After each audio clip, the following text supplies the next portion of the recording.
साईं बाबा के बारे में एक बहुत ही अनोखी बात जानने को मिलती है। जब भी आप बाबा के बारे में पढ़ेंगे तो आपको ये देखने को मिलेगा कि जो भी भक्त बाबा से क्लोजली रिलेटेड थे या बाबा से मिलने आते थे, तो जो उनका असली नाम होता था, बाबा वो नाम से नहीं पुकारते थे, उनको किसी और ही नाम से पुकारते थे। और लगभग ऐसा हर एक भक्त के केस में हुआ है। और ये बहुत ही विचित्र बात भी है और थोड़ी सी मजाकिया बात भी है, क्योंकि बाबा अपने भक्तों से इस तरीके से प्रेम करते थे कि वो प्रेम में जो उनके मन में आता था वो उस नाम से उन्हें पुकारते थे। जैसे कि माधवराव देशपांडे को बाबा श्यामा कहते थे या फिर शामिया कहा करते थे। डॉक्टर पिल्लई जो बाबा के भक्त थे उनको बाबा फिलियाल, अंदोजी फिलियाल कहते थे। पिलाजी गौराव एक बाबा के भक्त थे जिन्हें बाबा गौरावचा कहते थे अक्सर। काका साहब दीक्षित, हरी सीताराम काका साहब दीक्षित जो थे उनको बाबा प्यार से लंगड़ा काका कहते थे।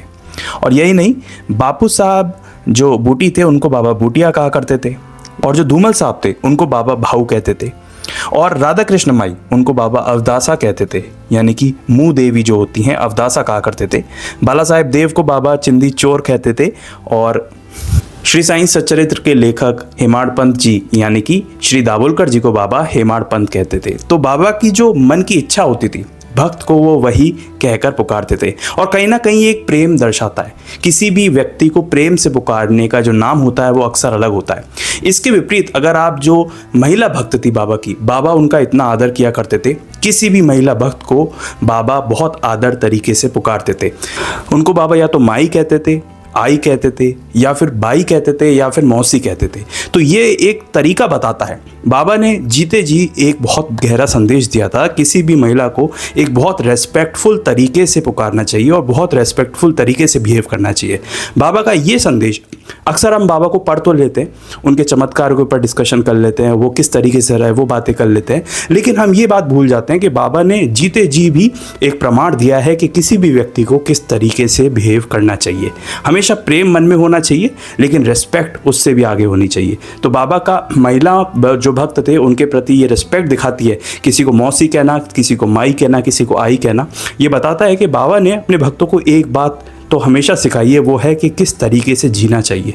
बाबा के चमत्कारों से पहले अगर आप किस तरीके से जीना चाहते हैं, सही तरीके से जीना चाहते हैं, वो बाबा के जीवन को देखकर साक्षात आपको समझ में आएगा। और बाबा का ये प्रेम ही था जो किसी भी भक्त का नाम बाबा कुछ और लेते थे, लेकिन इसके पीछे भी एक बहुत गहरा रहस्य रहा होगा। बाबा जिस तरीके से अपने भक्तों को पुकारते थे उसके पीछे भी गहरा रहस्य था। जैसे कि श्री दाभोलकर जी जब वो शिरडी आए तो बाबा ने उन्हें हेमाड़ पंत नाम से पुकारा।